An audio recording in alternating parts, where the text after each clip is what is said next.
जय झूलेलाल। अॼु पाण सभई पुरुषोत्तम महात्म कथा जो टियों ऐं छेलो अध्याय ॿुधंदासीं। हर हमेश वांगुरु हीअ कथा शुरू करण खां पहिरीं पाण श्री भॻवानु गणेश गणपति जो ध्यानु धरंदासीं। पोइ पंहिंजे गुरुजन जो, अंत में भॻवानु श्री लक्ष्मी नारायण जो ध्यानु धरे उन्हनि खां आशीर्वाद वठी पाण हीअ पुरुषोत्तम महात्म जो छेलो अध्याय जी कथा प्रारंभ कंदासीं।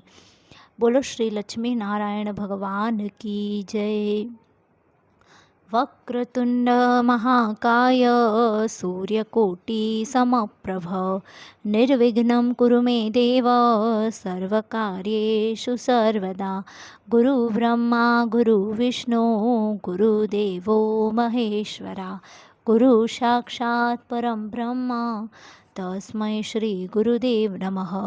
या देवी सर्वभूतेषु शक्तिरूपेण संस्थिता नमस्तस्यै नमस्तस्यै नमस्तस्यै नमो नमः।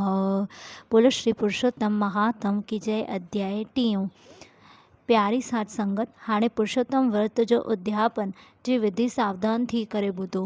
व्रत रखण वारो पुरुषोत्तम महीने जी पछाड़ीअ में कृष्ण पक्ष जी 14 यानी उमास ॾिहाड़े अमृत वेले उथी स्नान करे साफ़ कपिड़ा पाए हिकिड़ो मंडप ठहिराए हिन जॻह खे गांइ जे छेणे सां लेपो पाए शुद्ध करे, पोइ पाणीअ जो कलश रखे ऐं उन जी ढक जे मथां नारेल रखी सूत जो धाॻो उनखे वेड़े छॾे। पोइ मथां ॻाढ़ो कपिड़ो रखी मथां गुलनि जी वर्षा करे। पुरुषोत्तम भॻवानु उभर पासे ऐं बलराम उत्तर ॾियां ऐं पारदमन ॾखण ॾियां, अनर्ध ओलह तरफ़, चइनिनि तरफ़ 4 सुशील ब्राह्मण विहारे हवन करे, चइनिनि पासे 4 ॾीया ॿारे रखे। पोइ भॻवानु पुरुषोत्तम जी आरती उतारे, तंहिंखां पोइ ब्राह्मणनि खे भोजन कराए, पोइ खान पान सुपारी ऐं भेटा ॾिए।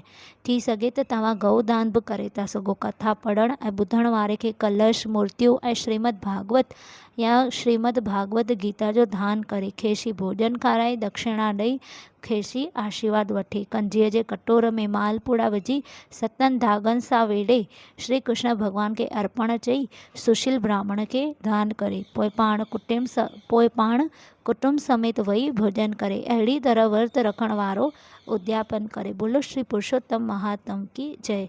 हिते पाण पुरुषोत्तम महात्म जो टियों अध्याय ऐं अंतिम अध्याय समाप्त थियो। हिते ई पुरुषोत्तम महात्म जो समस्त अध्याय समाप्त थिया ऐं इन महीने जी जेकी बि कथाऊं हुयूं सो सभई समाप्त थियो। बोलो श्री भगवान लक्ष्मी नारायण की जय। हाणे पाण सभई भगवान पुरुषोत्तम खां पंहिंजी समस्त भुलुनि जी माफ़ी घुरंदासीं ऐं उन्हनि खां आशीर्वाद घुरंदासीं, जंहिंजे करे पाण सभिनि जे जीवन में सुख शांती अचे, पाण सभिनि में सतबुद्धि अचे, पाण सभई पंहिंजे परिवार सां गॾु ईअं ई हसंदा खिलंदा पंहिंजो जीवन कढी वञूं। बोलो श्री लक्ष्मी नारायण भगवान की जय। ओम शांति शांति शांति।